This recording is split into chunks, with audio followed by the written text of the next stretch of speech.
Good evening, everyone. My name is Vernisha Jones, and I am the president of the West Garfield Park Youth Council. We believe that we are the solution to the issues in our community.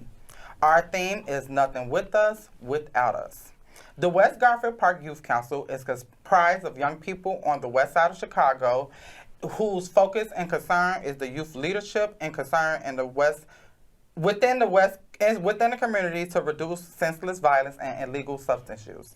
We invite people from all over, especially our young people, to come in and see what we are all about.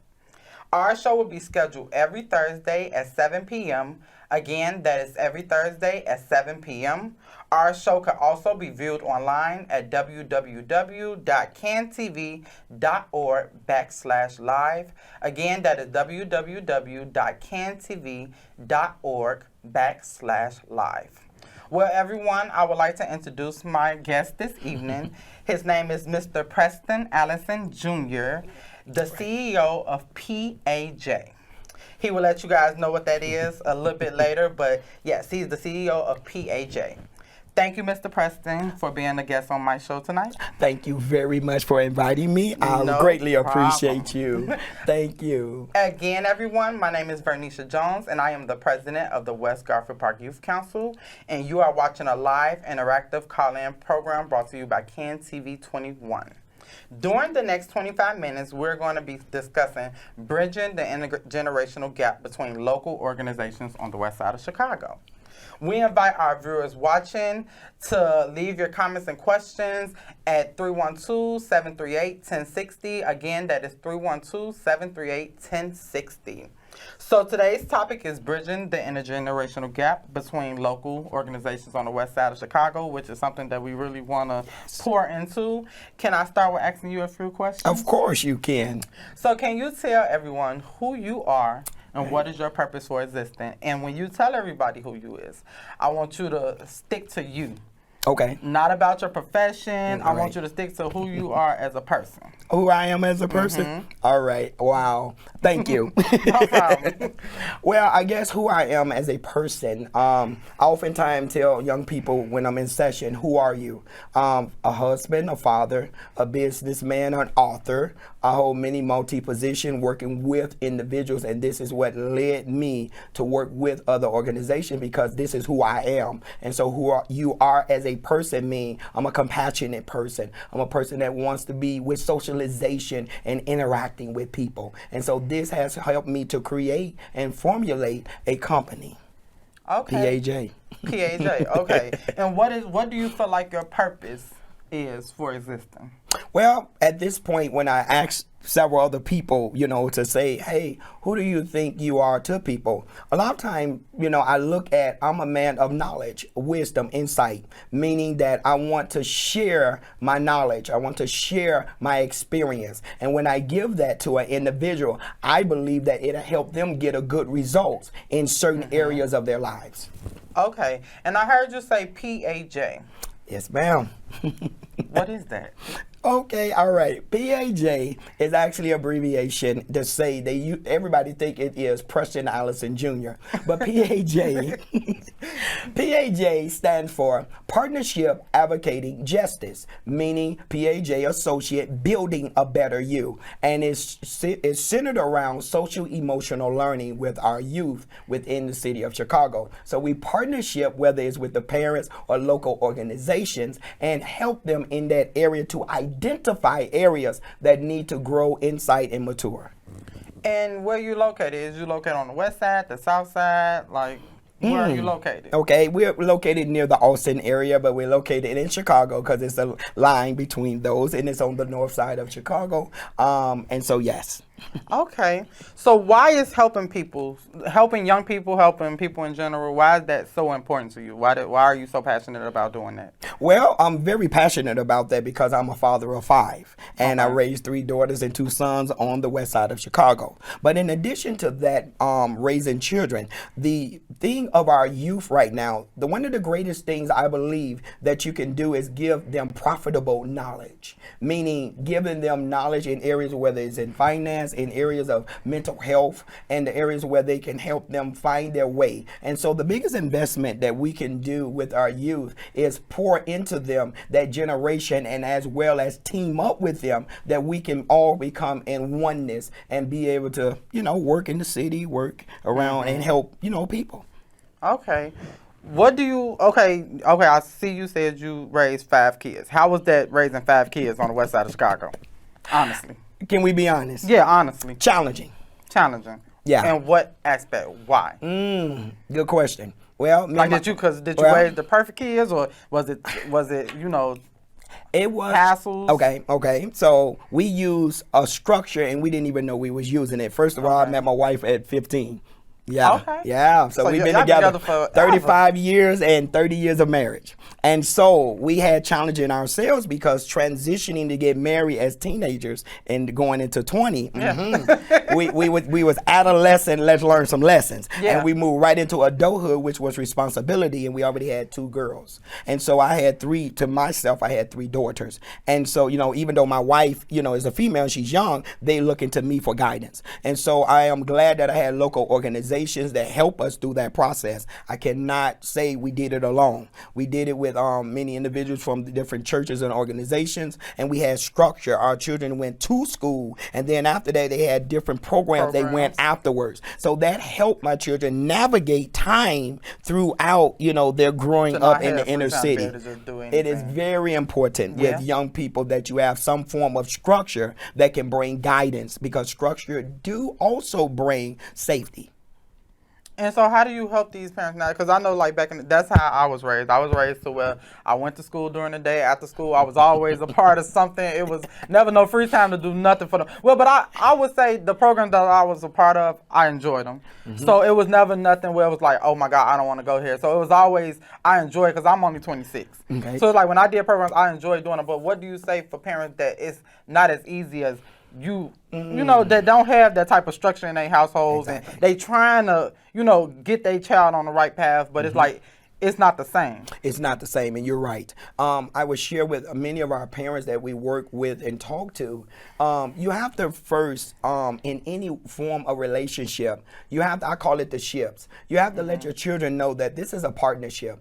And in that partnership, you have a part to play. And what do that looks like? Meaning that you do your chores while they do the job. Introduce them to the responsibility immediately. Meaning that tell them this is our reality. And partnership, and listen to them as they speak from their place. Because when pressure is hitting the family, everybody feel the pressure. And a lot of times parents would say that the youth do not have pressure, but yes, they do, because they have their classes, their school, and then, the home, school, and community thing, right? Whether they have a job, their chores are their job. And then in addition, they're transitioning from childhood, adolescent, and, going peer into pressure. Adulthood. Yes. And so as partnership in the relationship, it is very important, if you are the parent, to listen to them, help alleviate stress in the family. Look for different ways as you all navigate. And then, they always say what you mean and mean what you say. Sometimes you got to alternate that, because things change, situations change. And so you have to be a little bit flexible with each other as you're navigating through your now. Okay. And so do you have any opportunities for young people, for parents in need of help? Do you have any opportunities for people like that? Yes, we do. We have teamed up with several organizations. Okay. And we working now on the west side right over here with Lifeline to Hope. We're working with Woodline Restorative Justice. They are that's in the Woodline area, and they actually pay participants for being a part of their program. Yes, and that's the best. That's the best. You get compensated. You get compensated. Yeah. And yes, you get compensated. Stiffer. And so we're really just building partnerships right now, because it's very important. We all have a part to play. And so I remember when I was working with the hospitals, they said we serve the whole person. But we must understand, if we serve the whole person, we have to look at the levels of that person, mentally, emotionally, spiritually, financially, even verbally. They have to have a language to be able to speak what they want to say. So we're going to serve people. We're going to serve them from the area of meeting them where they're at and respecting where they're at and helping them to navigate as we serve them. And I know that's one general thing that everybody says. Everybody that I have come on the show and we talk about young people, it's always that line of meeting them where they at. Yes. And I feel like that's a big thing when it comes to young people, not going to a young person and just feeling like, okay, you need to change right off back. Yeah. Not knowing exactly what's going on in their head or what they got going on in life. I love that line, meet them where they at. Yes. And speaking of programs that we got with young people, we also have programs with young people that we got one called MySpace Drop In, and then we got another one called Impact Identities, where we have young people from the West Side where they could come in Monday through Friday to our organization between the hours of 3 to 6, and we do all type of stuff with them. If you need help with your homework, we do peace circles, we do college tours, we take them on trips. We just recently took our kids to the Shed Aquarium. We went to a White Sox game. We went to the Museum of Science and Industry. So we try to do stuff because you would be surprised of how many young people say, I never been from out my area. And it'd be so crazy because like growing up, we went on trips and stuff, and it'd be crazy because kids be like, I never been nowhere. I never been on a plane. I never been downtown. And so we try to explore their horizon by finding different stuff for young people to do. And so we got that stuff going on at our organization. If it's any young people out there that need help with anything, and if you guys need contact to Mr. Preston, he's going to give y'all his information towards the end. But if you guys want to contact us, 773-287-5821, and you can contact us regarding any programs we have going on, or if you want any contact information for Mr. Preston. Going on to the conversation. Do you feel that mental health is important, and why? Wow. Do I feel that mental health is important, and why? I know your answer already. Oh, yes. Yes, and yes. Let me share with you, even dear to my heart. If we really look now, we are the generation after COVID-19. And I say that because it was a global pandemic. We must ask ourselves, whether we are youth or whether we are elders, geriatric, we must ask ourselves a question. How was we affected? And I want to share some points with you that during that time, the divorce rate went up. They said, well, what they have to do? Well, parents that was two parents separated. Sitting in the house with each other 24/7. Sitting in the house. We saw images consistently that hits the mind. And so these images affected our children for when they watched the news. We also had to realize that our children was affected in areas of, we used to have that slogan, No Child Left Behind. Yeah. Unfortunately, with the pandemic, it put a lot of children behind. Yeah. And so all of that played a significant part in affecting a person mentally. See, sometimes we just forget a thing because we went past that thing, but that thing is still affecting us emotionally. And we wonder why we're still angry or why we're still frustrated. Is it because during the pandemic you was put back a grade and then you walked that hall of shame looking as an embarrassment and nobody ever took a time to ask you or let you voice your opinion or your feelings about what you experience? See, we must understand that we say mental health, we're saying that somewhere a trauma, an emotional shock that created a wound inside of me that comes out through my personality and behavior. So if I'm getting in trouble, it was because of what I experienced. And if I have no one to support me, then I can see why there's behavior problems. Every time it's so crazy because this is our first time like actually having a real conversation, and everything he's just been saying to me is just like he's a person that you just really got to look at him and just listen to everything he's talking about because it's so inspiring for real. So do you feel like schools should offer mental health awareness? Yes, ma'am. And the reason why, if we look at the structure that we have, no matter where, whether it's here in Chicago or even around the world, the structure is that we teach and send each other, our children, for higher level of education. But that is not the only reason you go to school. You learn diversity, you learn socialization. And if the child is going to school, you must realize where we have a triangle: home, school, and the community. So if I'm affected at home, surely I'm affected in class. I'm at school. And so even as educators, we understand that first we have to deal with first things first. I have to deal with what you're dealing with emotionally and mentally before I can pour in the knowledge. It just be okay. How can we support our young people? How can we better support our young people when it comes to mental healthness? What if we got some young kids that don't want to come to no program? What if, like, how do you go about supporting young people? Like, say for instance, you go on a corner and you see some young people that need help, but they not ready for that help, or that program is lame. I don't want to go there. Like, how do you? Because I feel like that be the kids that need it. Like, we have the kids that's willing to come to our programs and the kids that want to be there, but I feel like the kids that we need to be reaching out to are the ones that's, sitting outside on the corner that feel like it's lame to go be in a program because of what their peers are telling them. What do we do about that? Well, I think, as I've had an opportunity to engage with so many youth in 25 years of working with them from various organizations, the first thing is first, remind you this is a person. And if this person has a free will, you need to honor it. However, if I know that you have a free will and you don't desire now, but has a need for, what I'll do is be a supporting cast. So I will sit myself back, watch and observe you because you are a youth, and I will then stay consistent.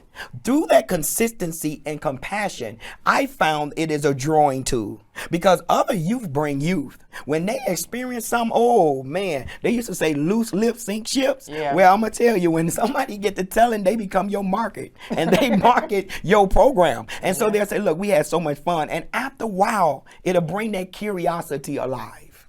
And they'll be able to, before you know it, they come in and all you do is stay consistent and don't, just respect them. And then also listen to them. Because again, when someone is introducing something on that introduction level, you don't know them. But that introduction level, I call it the I zone, which is the introduction of something. I never address it on the introduction. Then I must have an interaction with you. And in the word interaction is really a sentence. I'm on an act, A-C-T, actively consider the teaching. As it enter you as a person. And so we're always sharing knowledge. We're always sharing insight and wisdom. And so the child is still, or the youth is still asking and looking for direction. But because people have been inconsistent or various things that happen, they don't trust them. Lastly, I tell each individual, because I hear people all the time, even in counseling sessions, I don't trust him. I don't trust her. I've been asking individuals to consider what they're saying. Because usually when you say that, if you don't trust a person, you will never go to sleep around that person. You're really saying, I don't trust you in an area. We must identify the area that needs the treatment. And once we discover that, we can then help bring the person back to stabilization. And you sure you're not a therapist? You say sure. I do a lot of sessions. Okay. I know you deal with mental health. You do a lot with mental health. How do you know when a person has mental health issue? How do you become? Because a lot of people, we oblivious to it. You tell a person, everybody think they bipolar. Everybody like, I get mad, I'm bipolar. I get angry, I got anger issues. So how do you know when when a person, do you know? Like when you meet somebody, do you know do you have that type of spark where you know something going on with a person when you meet a person? Like, how do we know? Well, let me share it like this. Number one, working in a hospital, that's the pet peeve of any psychologist. We don't want to diagnose anybody. Okay. Let's not do that. Number one, because again, when working with the children from 5 to 12, you never want to diagnose a person that might grow out of a certain symptom. Can we be honest first there? Yeah. So let's not go and bring stigma. That's why we're doing trauma-informed care. Because we want people to be informed that, again, that this individual may not be what you're saying and you're speaking that on them. And then you already know when someone speaks something on you, you become guarded, defensive, draw back, and you can't help a person in that area. because your words have wounded them. And so that's number one. Now, how can you tell that someone per se is at a place where they're dealing with overwhelmness, stimulation, depression? Well, I want you just to look at their body language. People say, I didn't say nothing, but your body says a lot. That's definitely true. Yeah, your body says a lot. You know how you said boo, and somebody said, I ain't scared. But you jumped. You were scared, for real. And so you jumped. And so you want to look at the individual and see if their body language with the hands clutched, the way their eyes are racing. Racing thoughts oftentimes goes inside, a person is hyperventilating, they're breathing hard. And so when you see certain things that a person may do that seems to be off the scale of what is normal in an interaction, let's try not to cause them as a person to make stigma on them, but try to alleviate the overwhelming sensation that they're going through. So really look at the body language, because we talk a lot through our nonverbal. Yeah. I would say that on the beginning stages. Yeah, I'm one of them type of people. If you're just not tuning in, tonight on our show is Mr. Preston Allison, and we are discussing bridging the intergenerational gap between local organizations. And do you have anything coming up? Because we didn't talk about that. Do you have anything coming up as far as activities, programs, or anything coming at that? Well, right now we're partnershiping with a lot of organizations right now in that area. We have a lot of ones that we're working with on a personal level, helping them bridge the gap between them and their parent. Can I break down parent? Mm-hmm. Parent. PARENT, prepare action, recognize emotion next time. And so we're working with the parents to help them to prepare action to work with the children the next time. I've been enjoying this, so he's trying to keep throwing it in there. So yeah, I get it. I'm listening. Yes. And so we're doing more working with individuals on the private section, especially during the holidays, because again, a lot of feelings come up, during the holiday season. We really want to support everybody during this season. Okay, and us Fathers Who Care, we have a program coming up, a Thanksgiving donation and celebration we will be having on November 18th. We're accepting donations between October 12th passed, but we're accepting donations up until November 14th at Michelle Clark, 5101 West Harrison, 9 a.m. to 2 p.m. We're looking for canned goods, turkeys. If you want to give any type of donations, cash-wise, you can contact us as Fathers Who Care at 773-287-5821. And we will be actually having our actual event on November 18th, 10 a.m. to 1 p.m. at Michelle Clark High School, where we'll be giving full meals to families throughout the community that comes out. And we will also be having all types of organizations. So if you want to have a table or whatever, we can talk about that once we get out of here. Excellent. But yeah, so we got that coming up with our organization. And so if people want to get in contact with you, how do they get in contact with Mr. Preston Allison Jr.? How they get in contact with us? You can get in contact with us through PAJ Talks About on Instagram. You can do that. We have a page on there. You can also reach us at 1773-418-0112. We also give a chance just to give consultation to bring the gap between parents and their children, just being able to share with you all that we build healthy families and build a better you. Okay, and then one of these questions I really wanted to get on. So what are positive thinking techniques that help people focus on themselves and their accomplishments? That would be like his last closing, because I know that would be something that, yeah. Okay, positive things that technique with inside yourself. Mm-hmm. Number one, you have to understand that every thought that you have, you don't have to give life to it, meaning that you have to cipher the thoughts. Always shift your thoughts to some other healthy thinker. I'm always shifting my thoughts to healthy thinkers. Number two, as I walk various things, too much data, I'm overwhelmed. So what I do is certain things I tell myself, it has nothing to do with me. And because I'm a man of compassion and I want to help so many people, it helps shift me not to engage, but knowing how to disengage. Know of a surety, we will hear the news, NEWS, never ending words spoken. But here's what you do. You NEWS, you neutralize the emotional words that are spoken to you. I love that. I love to hear that. Can you give our audience some closing remarks? I always go first. So my mama always told me, well, actually, when I graduated from 8th grade, my mom gave me a card, and she wrote in there, "The sky's the limit." And so ever since then, it's like that's my favorite quote. Anything somebody asks me about, I always say, "The sky's the limit." Yeah. The sky's the limit. And that's like literally my, what's the name, to everything. I hear you. What about you? I will give you this final one. I heard this saying, and it stayed with me. It is not a foolish man that makes mistakes. It is a foolish man that never learns from his mistakes. Because the wise man was once a fool, but learned from what he went through. Therefore, he was able to teach others. Know that we will go through things and learn from those things. But once you grab that knowledge, give it to someone else. Because the key of knowledge can bring you out of any situation. That's it. That's all. That's it. Well, thank you so much, Mr. Preston Allison, for being a guest on our show, and I really enjoyed it. I really took a heed to everything you done said. I really enjoyed talking to you and everything. And thank you, everybody, for watching and tuning in tonight. You guys could tune in next week, same time, same station. We'll be having a different guest, and that's it.